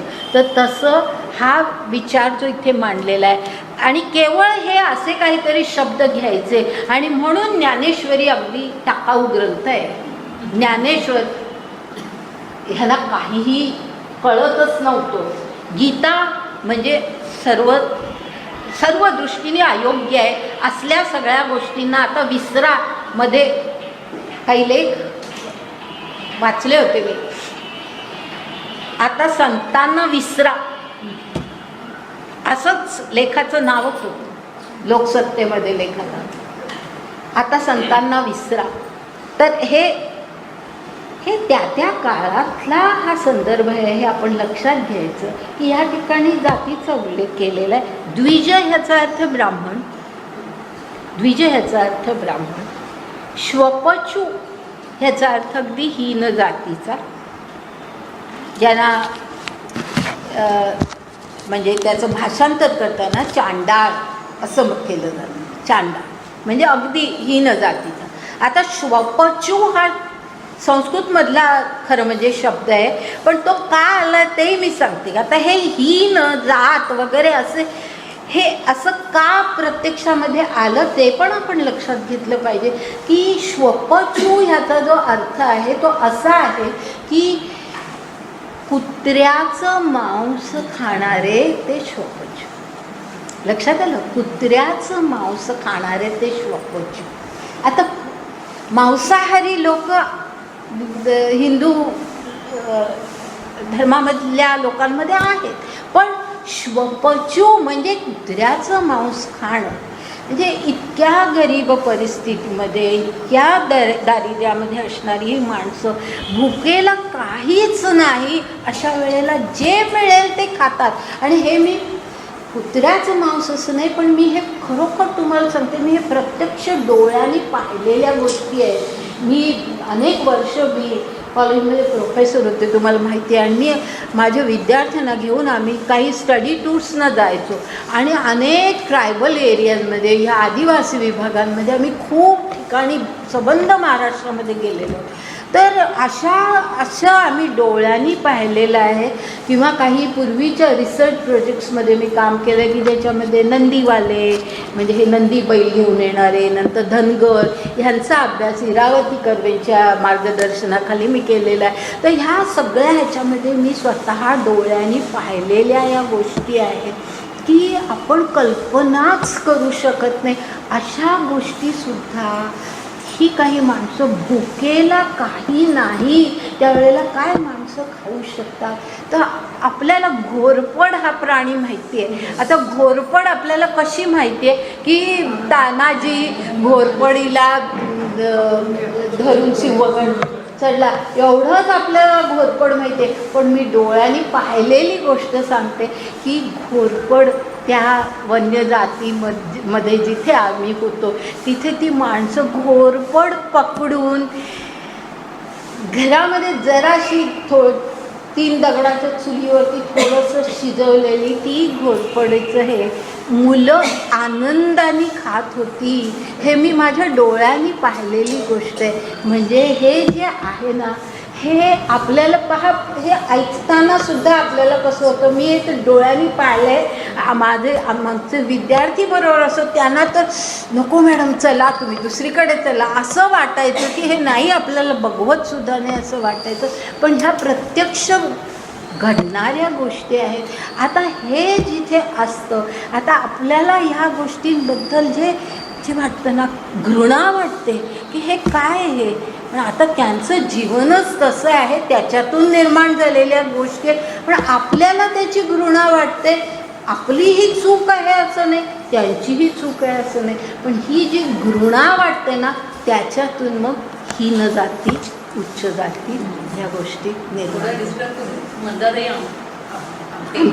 त्यांनी सांगितलं की त्या ज्या वेळेला हेमकसाला राहायला गेल्या तेव्हा एकही चिमणी तिथे नव्हती. पण ते सगळे मारून खायचे. अगदी बरोबर आहे. मी पण पाहिले चिमण्या मारतात आणि खातात हे मी पण पाहिले. आणि ह्या सगळ्या ह्या वन्य जातींमध्ये किंवा जितकं आपण डीप फॉरेस्टमध्ये जाऊ ना तितकं हे आपल्याला सगळं बघायला मिळतं. हे जीवन आहे. हे जीवन आहे. आपल्याला ते हीन वाटतं कारण आपण फार चांगल्या परिस्थितीमध्ये असतो. आपण नेहमी असा विचार करावा पहा की आपण नेहमी आपल्या दुःखांची वर्णनं करतो. हे का माझ्या वाट्याला आलंय, हे दुःख का माझ्या वाट्याला आलंय. आपण नेहमी आपल्या दुःखांकडे पाहतो. कधीतरी असा विचार करावा मी सुखी का आहे. खरंच विचार करून पहा आणि प्रत्येकाने हा विचार करा. आणि कधीतरी जेव्हा तुम्हाला आठवेल त्यावेळेला हा विचार करा की मी सुखी का आहे. लिहून ठेवा कुठेतरी की माझ्या आयुष्यात ह्या माणसाच्या आयुष्यात जे घडतं ते माझ्या आयुष्यात घडत नाही. मी किती सुखात आहे. आपल्याला नेहमी आपलं दैन्य आपली दुःख हेच फक्त दिसतं. आपले सुख जे आहेत ना आपण इतके त्याच्याशी तेच आपल्याला जीवन वाटतं. पण त्याच्या पलीकडे हे जे जीवन आहे तर ह्या ज्या जाती आणि हे जातीभेद हे निर्माण होण्याला हे जे म्हणजे आर्य अनार्य फार पूर्वीच्या काळापासून आर्य अनार्य हे सुद्धा भेद का निर्माण झाले सांगा. की हे काही आर्य बाहेरून आले आणि इथले होते ते अनार्य होते हे फार चुकीची कल्पना आहे. मी याचा अभ्यास केलेला आहे. मी हे शिकवत असे म्हणून मी सांगते असं अजिबात नाही आहे. आर्य हे मूळचे भारतातलेच आहेत असं म्हणणारे अनेक संशोधक आहेत की आर्य हे मूळचे भारतातलेच आहेत.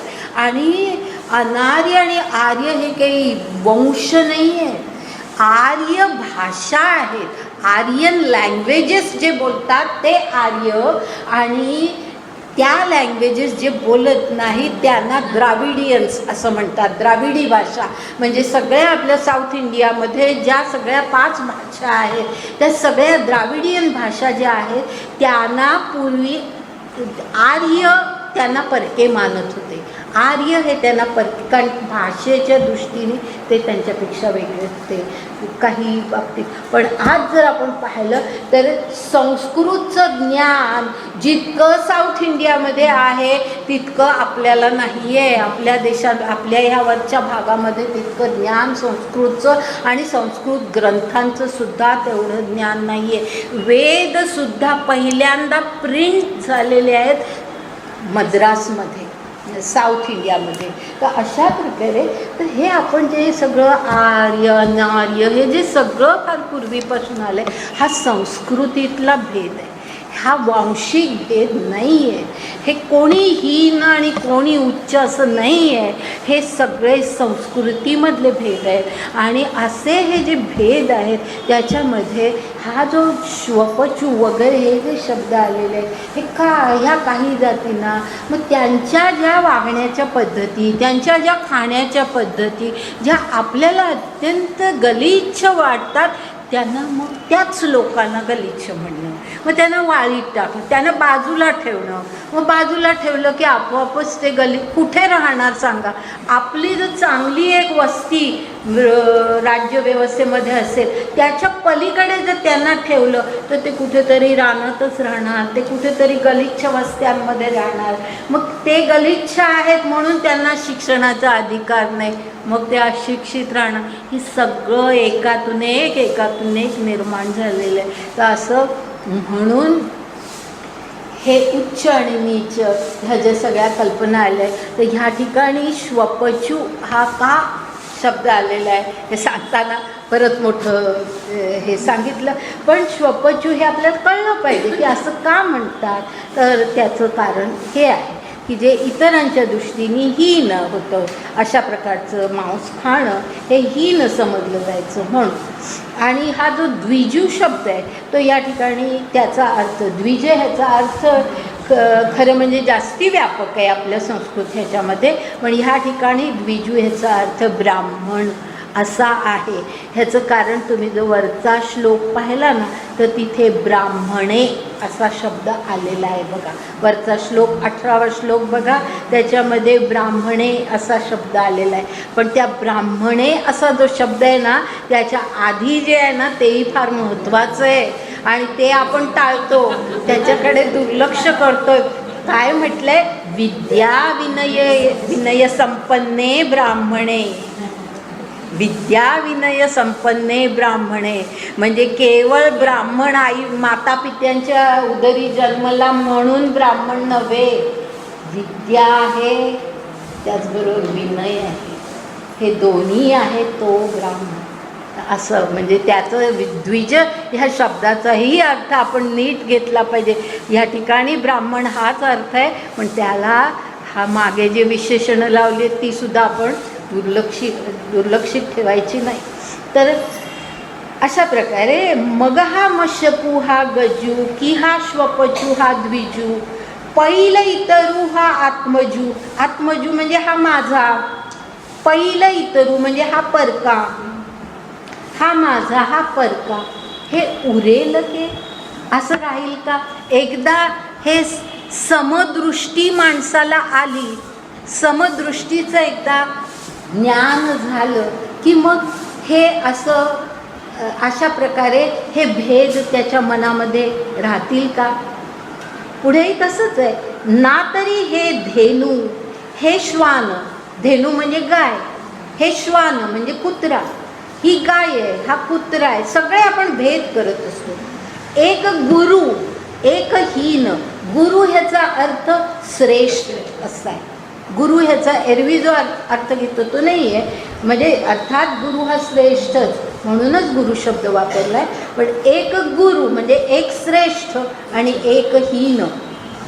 हे असो कैचे स्वप्न जागतया म्हणजे हा जागतया म्हणजे हा जो ज्ञानी आहे हा जागृत आहे. जागतया म्हटलंय त्याला म्हणजे तो जागृत आहे, त्याला जाग आलेली आहे, त्याला जागृती झालेली आहे, त्याच्या मनामध्ये समदृष्टी निर्माण झालेली आहे. आता त्याला हे सगळं असलं स्वप्न म्हटले म्हणजे हा आभास आहे, खरं नाहीच आहे काही. हे भेद हे खरे नाही आहेत. हे असं स्वप्न त्याला पडेल का? असा आभास त्याला होईल का की हा वेगळा आहे तो वेगळा आहे, असा आभास तरी त्याला होईल का? एथ भेदू तरी की देखावा, जरी अहंभाव उरला होवावा, तो होवावा तो आधीच नाही आघवा, आता विषम काही. म्हणजे एथ भेदू तरी की देखावा, जरी अहंभाव उरला होवावा.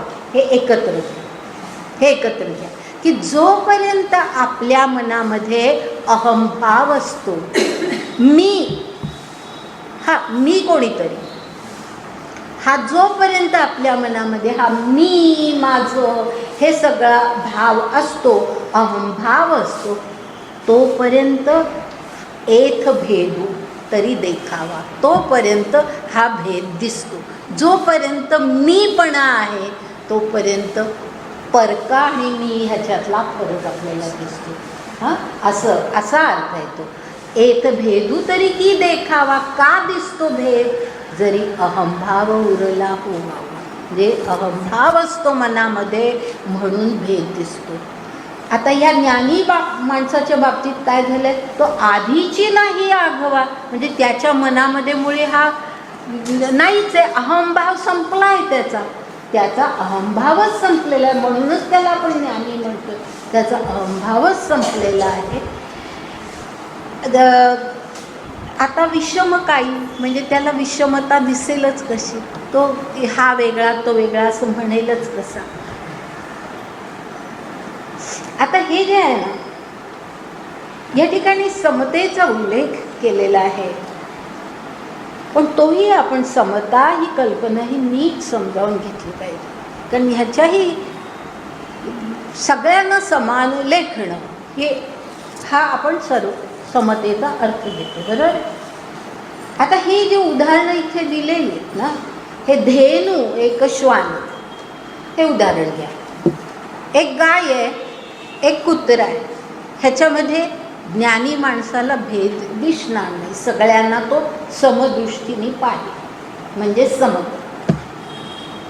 पण समता ही जी कल्पना आहे त्याचा नीट अर्थ आपल्याला समजला पाहिजे. आणि तो असा आहे की आता जर समजा कुत्रा आणि गाय हे जर समानच आहेत असा आपण विचार केला, तर आपण गाईला गवत कडबा खायला घालतो, तो आपण कुत्र्याला दिला तर कुत्रा खाईल का? कुत्रा नाही खाणार. कुत्र्याचं खाणं वेगळं आहे, गाईचं खाणं वेगळं आहे. हत्तीचं खाणं, हत्ती एक वेळ तो चारा खाईल, पण कुत्रा खाणार नाही.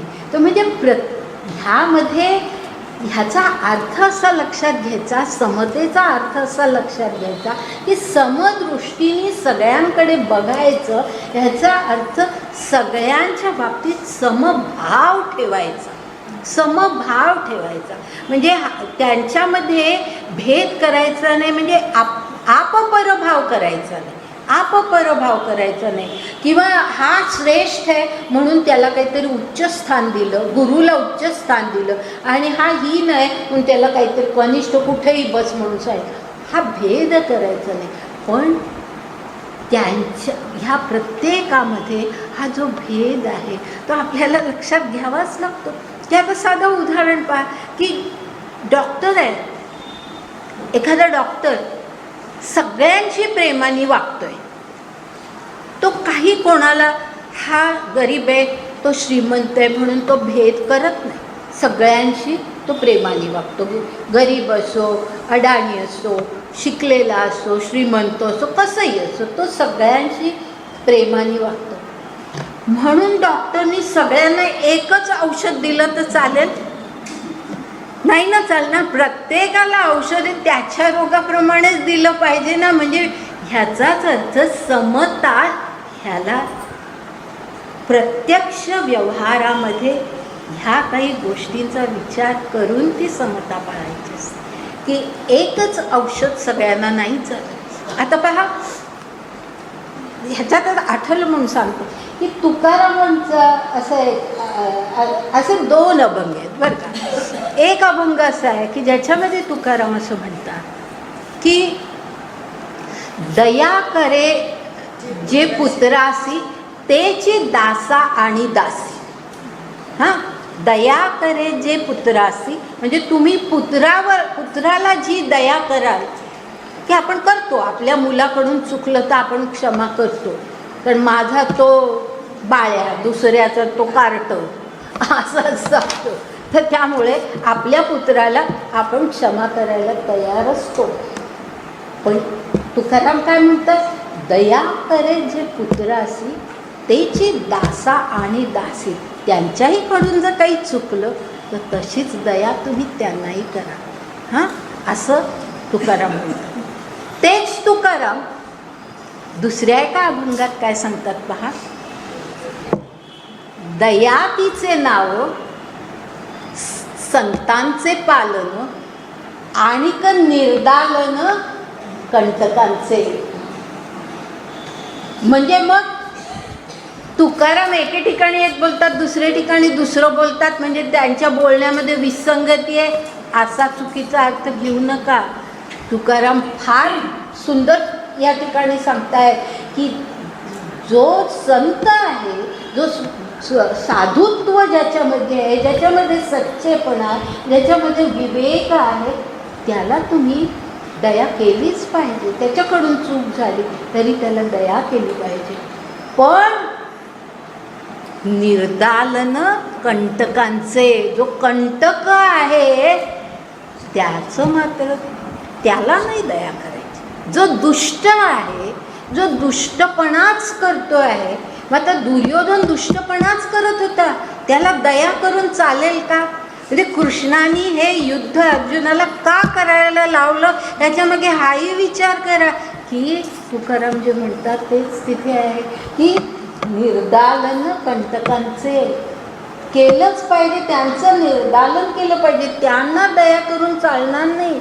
मागे एकदा मी अगदी सुरुवातीला कदाचित मी सांगितलं होतं, असेल कदाचित किंवा नसेल, पुन्हा सांगते की काय असतं की आपण ज्या वेळेला अन्यायाला, दुष्टपणाला, अनितीला ज्या वेळेला आपण प्रतिकार करत नाही, त्यावेळेला ती अनिती, तो अधर्म, तो अन्याय, तोच रूढ होतो समाजामध्ये. हे नेहमी आपण लक्षात ठेवायचं असतं. आणि म्हणून कृष्णाला, त्याला काही कौरवांबद्दल वैर नव्हतं. कौरव त्याला नको होते आणि धृतराष्ट्राचं राज्य त्याला हवं होतं. ते अशासाठी हवं होतं की जे चुकीचं आहे ते जगातून गेलं पाहिजे, जे चांगलं आहे ते जगामध्ये अस्तित्वात राहिलं पाहिजे. तर हे करण्यासाठी त्याला युद्ध हवं होतं. तर हे युद्धामागचं हे फार महत्त्वाचं कारण आहे, हे आपण लक्षात घेतलं पाहिजे. आणि जे तुकारामांनी ह्या अभंगामध्ये सांगितलं की दया तिचे नाव, संतांचे पालन, आणिक निर्दालन कंटकांचे. म्हणजे आता हे जे दोन अभंग आहेत तिथे पहा, दयेचाच प्रश्न आहे. दया करे जे पुत्रासी तेची दासा आणि दासी. तिथे तुम्ही अपपरभाव करू नका. आपला पुत्र आणि तो दास म्हणून त्याला परका मानू नका. पण जर कोणी दुष्ट असेल, काही दुष्टता करत असेल, तर त्याला त्याचं निर्दालन केलं पाहिजे. म्हणजे तुकारामांच्या बोलण्यामध्ये, अभंगामध्ये विसंगती मुळीच नाही. विचार अत्यंत चांगले, पण फार वेगळ्या प्रकारचे विचार फार सुंदर प्रकारे तुकारामांनी मांडलेले. तर अशा प्रकारे हे समतेचं आपण हां हां त्यांनी ते सगळे खालच्या जातीच्या लोकांना श्राद्धाला जेवायला, ती समता दृष्टी त्यांच्या, हो, प्रश्नच नाही. त्या दृष्टीने जरी पाहिजे त्या काळामध्ये म्हणजे हा त्यांनी जेवायला वाटतं. हो, ब्राह्मणाला म्हणजे त्यांना ते ब्रह्म दिसलं त्यांच्या. बरोबर आहे. तर हे जे आहे तर ते समता, ही समतेची दृष्टी. बरं झालं तुम्ही बोललात ते की ही समतेची दृष्टी आहे आणि ती त्याला समता म्हणायचं. म्हणजे भेद करायचा नाही, म्हणजे कशातच भेद करायचा नाही असं नाही. जिथे भेद करायला पाहिजे तो भेद आपल्याला कळला पाहिजे, त्याला विवेकबुद्धी, त्याला विवेकबुद्धी. पुढे जाऊया आपण. म्हणून सर्वत्र सदा सम, ते आपणचे अद्वय ब्रह्म हे संपूर्ण जाणे वर्म समदृष्टीचे. म्हणजे त्याची समदृष्टी अशी असते की अद्वय ब्रह्म, ब्रह्म जसं अद्वय आहे, ब्रह्म एकच आहे, बरोबर आहे. ईश्वराचे 3 अवस्था आहेत. अक्षर ब्रह्म वेगळा, पुरुषोत्तम वेगळा, आणि व्यक्तिगत आत्मा आपला जो आहे म्हणजे क्षर पुरुष वेगळा. त्या 3 अवस्था आहेत. ह्याचा अर्थ ब्रह्म 3 आहेत असं समजू नका. ब्रह्म एकच आहे, ब्रह्म एकच आहे. तसं ब्रह्म जसं अद्वय आहे त्याचप्रमाणे संपूर्ण सगळी माणसं ही अद्वय आहेत, ती एकच आहे. हे संपूर्ण जाणे वर्म समदृष्टीचे, त्याला अशी समदृष्टी आलेली असते आणि म्हणून तो सर्वत्र सदा सम असं पाहत असतो. आता मध्ये काही जो भाग आहे ओव्यांमध्ये तो घेत नाही, कारण ते थोडीशी उदाहरणं देऊन हाच भाग थोडा आणखीन स्पष्ट केलेला आहे. आपण पुढच्या 100व्या ओवीकडे जाऊया. तिथे पुन्हा हा उल्लेख आहे, तेवढा घेतला तरी पुढे. पवनाचे निमेळे जैसे जळीची जळ लोळे, ते आणिके म्हणती वेगळे कल्लोळ हे. हे उदाहरण आतापर्यंत अनेक वेळेला आलेलं आहे. आठवतंय तुम्हाला? आठवतं हे उदाहरण की जळावरती अनेक लाटा दिसतात पवनामुळे, म्हणजे वाऱ्यामुळे. वारा आला की पाणी हलतं आणि तरंग निर्माण होतात. तर हे प्रत्येक तरंग म्हणजे शेवटी काय असतं? जलच असतं ना, पाणीच असतं ना, म्हणजे त्यातमध्ये काही वेगळं नसतं. तर म्हणून आपण प्रत्येक लाट वेगळी आहे, आपण पाहूही शकत नाही. त्या लाटा इतक्या एकमेकात मिसळतात की ही लाट आणि ती लाट कधी एकत्र होते हे सुद्धा आपल्याला कळत नाही, आणि त्या पुन्हा कधी ओसरतात हेही आपल्याला कळत नाही. इतकं ते शेवटी पाणी एकच आहे. तर समदृष्टीचं हे स्पष्ट करताना असं एक उदाहरण त्यांनी दिलेलं आहे. तर अशी ही समदृष्टी ही आपल्याला असा म्हणजे ज्ञानी माणसाला असते. तशीच समदृष्टी म्हणजे किंवा तशी समदृष्टी ज्याची असते, आणि असा जो ज्ञानी असतो तो काय होतो, तर दुसऱ्या शब्दामध्ये सांगायचं, त्याला मोक्ष मिळवायला मृत्यू घडायला पाहिजे आणि मग मोक्ष मिळणार आहे ह्याची गरजच उरत नाही. असा जो ज्ञानी आहे, असा जो समदर्शी आहे, त्याची काय परिस्थिती होते, इथे जरी नसलं तरी दुसरा एक हे सांगते की याची देही याची डोळा भोगीन काय हो बाई, हां, एकत्वाचा सोहळा किंवा आनंद, हां, अनंत सोहळा असं आहे. म्हणजे सगळं याच देहामध्ये असताना याच डोळ्यांनी मी सगळं जे काही मोक्षात भोगीन मोक्षाचा सोहळा, भोगीन मोक्षाचा सोहळा असं ते शब्द आहेत. तर मोक्ष याच म्हणजे ही जी मी नेहमी सांगत आलेले आहे की ज्ञानेश्वरीमधला आणि गीतेमधला हा एक महत्त्वाचा विचार आहे की मोक्ष हा नेहमी मृत्यूनंतर ही जी आपली कल्पना असते तसं नाही आहे. याच जीवनामध्ये मोक्ष साधता येतो. ज्या वेळेला इतकं ज्ञान, इतकी समदृष्टी आपल्याला प्राप्त होते, त्यावेळेला आपोआपच आपल्याला मोक्ष मुक्ती आहे, सगळ्यातून मुक्ती. आणि ही मुक्ती कशातून आहे? आपली कुठलीही कर्म ही पुढे बाधक होत नाही.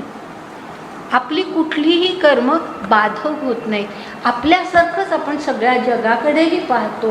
हीच मुक्ती आहे. तर असं हे मोक्ष त्याला लाभतो. आता पुढे ह्या 102वी जी ओवी आहे ना, तिथे आता भगवंत काय म्हणतात पहा, अर्जुनाला असं म्हणतात, ऐसेनी समदृष्टी जो होये तया पुरुषा लक्षणही आहे, अर्जुना संक्षेपे सांगेन पाहे अच्युत म्हणे. म्हणजे अशी समदृष्टी ज्याची असते त्या माणसाची लक्षणं काय असतात. लक्षणं याचा अर्थ त्याला ओळखायचं कसं, की हा माणूस हा समदृष्टीचा आहे, त्याच्या मनामध्ये काही भेद नाही. हे आपण कसं ओळखायचं ते मी तुला आता सांगतो, असं अच्युत म्हणे. भगवंत म्हणतात, अर्जुना नीट ऐक. आता ते सांगताना 20वा श्लोक घेते आणि त्यानंतर त्यात पुढच्या ओव्या घेते.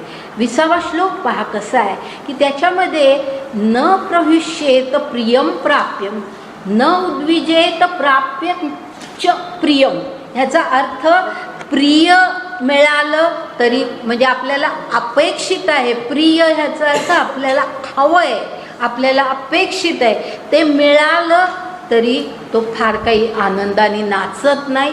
न आणि जर अप्रिय मिळालं तर त्याच्या मनामध्ये उद्वेग निर्माण होत नाही.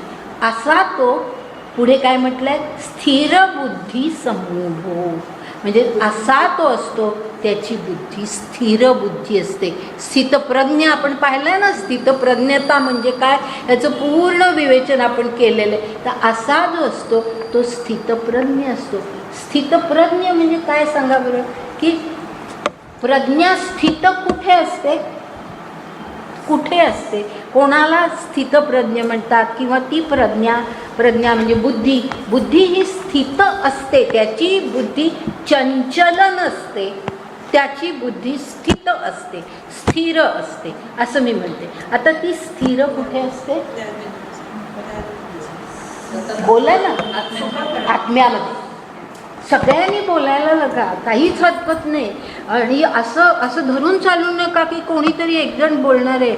सगळ्यांच्या हे लक्षात आलं पाहिजे, कारण आपण हे सगळं पाहिलेलं आहे. तर कोणीही बोलायला हरकत नाही, अगदी जरूर बोला, चुकलं तरी काही हरकत नाही. काय आपल्याला, आपण शिकायलाच तर इथे आलेलं आहे, चुकलं तर काय झालं, चुकीनेच आपण सुधारणार आहोत. तर अशा प्रकारे स्थित बुद्धी, स्थितप्रज्ञता ह्याचा अर्थच हा आहे की ज्या बाह्य गोष्टी आहेत, बाह्य जगतामधल्या इंद्रियांना भुलवणाऱ्या ज्या सगळ्या गोष्टी आहेत, त्या गोष्टींपासून मन आणि बुद्धी विलग करून ज्या वेळेला ती आत्म्याशी युक्त होते आणि आत्म्यामध्ये स्थित होते त्याला स्थितप्रज्ञ म्हणतात. बरोबर आहे की नाही? आठवलं सगळ्यांना? स्थितप्रज्ञ ही कल्पना आपण इतकी चांगली समजावून घेतलेली आहे, आता तरी आठवली असेल की ही जी, आणि मी असे शब्द वापरले होते पहा की बहिर्मुखता आणि अंतर्मुखता, आठवतं? तर ही जी बहिर्मुखता आहे ती त्या माणसाने सोडून दिलेली असते, की जे आपल्याला सामान्य माणसाला बाह्य जगातल्या अनेक गोष्टींबद्दल, आता हे असं झालं, ते तसं झालं, इथे या बातम्या आल्या, तिथे ते घडलं, ह्या सगळ्यांनी आपलं मन जे काही इतकं चंचल होत असतं आणि त्या सगळ्याचे परिणाम आपल्या मनावरती जे काही होत असतात, तो जो चंचलपणा आहे तो जाऊन ज्या वेळेला ती बुद्धी अंतर्मुख होते, बहिर्मुख आणि अंतर्मुख. लक्षात घ्या, पुन्हा सांगते, हे मी आधी सांगितलेलं आहे की बहिर्मुख न राहता अंतर्मुख व्हायचं. म्हणजे अंतर म्हणजे तरी काय, अंतर म्हणजे कुठे काय करायचं, त्या बुद्धीनी, त्या मनाने कुठे जायचं, तर बाह्य इंद्रियांच्या विषयांकडून विलग व्हायचं आणि मन आणि बुद्धी जी एरवी तिथे खेचली जाते त्याच्या ऐवजी ते मन आणि ती बुद्धी ज्या वेळेला आत्म्यामध्ये, आपण आत्मा आहोत ह्या विचारामध्ये स्थिर होते. मग आपण जर आत्मा आहोत तर मग आपल्याला या सगळ्या भौतिक सुखांची ओढ वाटेल का? नाही वाटणार. हळूहळू तरी कमी होईल. हे नसलं तर चालेल असा तरी विचार येईल आपल्या मनामध्ये. असलं तर ठीक आहे, नसलं तरी चालू शकते असा तरी विचार येईल. म्हणजेच बाह्य आपलं जे सगळं आकर्षण आहे ते कमी होऊन अंतर्मुखता प्राप्त होऊन ते आपलं मन, ती आपली बुद्धी ही आत्म्यामध्ये स्थिर होणं. म्हणून त्याला स्थितप्रज्ञ असं म्हटलंय. प्रज्ञा म्हणजे बुद्धी, ती प्रज्ञा त्याची आत्म्यामध्ये स्थिर झालेली असते. म्हणजे मी आत्मा आहे, मी शरीर नाही, त्यामुळे शरीराचे भोग मला नको, मला नाही मिळाले तरी चालतील. मला आत्म्याचा बोध होऊ दे आणि तो अधिक अधिक होऊ दे आणि मग त्याच्यातून मला परमात्मबोध होऊ दे. असा ज्या वेळेला अंतर्मुखता ज्या वेळेला यायला लागते ती हे दोन म्हणजे बहिर्मुखता आणि अंतर्मुखता. आणि ह्याच्याचबरोबर मी आणखी 2 शब्द सांगितले होते, आठवतात? जो ह्याच्या जोडीने सांगितलं होतं. हां, आरोहण बरोबर आहे, पण आणखीन म्हणजे अगदी बरोबर असंच. आता हे जे मुखता असा आपण शब्द वापरला तसेच शब्द होते की जो बहिर्मुख असतो तो अधोमुख, हां, आणि जो अंतर्मुख होतो तो ऊर्ध्वमुख होतो. आठवतं? हां, तो ऊर्ध्वमुख होतो. म्हणजे ऊर्ध्व ह्याचा अर्थ की परमेश्वराप्रत हळूहळू, म्हणजे आधी आत्मबुद्धीतून परमात्मबुद्धी, त्या पुरुषोत्तमाचं आपल्याला ज्ञान होणं, त्याच्याशी आपण एकरूप होणं हे आरोहण आहे. म्हणजे खालून वर जाणं हे आरोहण आहे. तर आणि वरून खाली येणं ही अधोगती आहे. तर जो माणूस बहिर्मुख असतो तो अधोगतीला जातो. म्हणजेच त्याचं आरोहण खालच्या म्हणजे आरोहण न होता तो खाली जातो. म्हणजे अधोगती होते आणि अवरोहण, त्याचं बरोबर आहे, त्याचं अवरोहण होतं. आणि जो अंतर्मुख होतो आणि ऊर्ध्वमुख होतो तो त्याचं आरोहण होतं. आरोहण म्हणजे तो आणखीन उच्च अवस्थेला, म्हणजे बोधाच्या उच्च अवस्थेला, हां, भौतिक जगातल्या उच्च अवस्थेला नाही. हां, हे लक्षात घ्या. भौतिक जगापासून आता तो हळूहळू बाजूलाच होतोय. तो आता ह्या अशा दिशेला परमात्म्याप्रत. आणि म्हणून हे सगळं अर्जुनाला सांगण्याचं कारणच असं आहे की मी एकदा सांगितलं होतं पहा की भगवंताची अशी एक मनाची धारणा आहे भगवंताची की अर्जुन हा आरोहणाच्या फार उच्च अवस्थेला पोचलेला असा आहे. तो दिव्यत्व म्हणजे दिव्यत्वाकडे त्याचं मुख आहे हे मी सांगितलं होतं, आठवतं?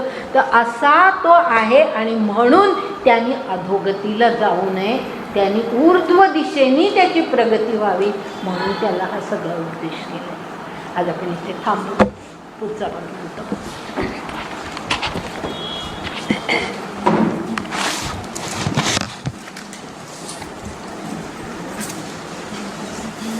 Thank you.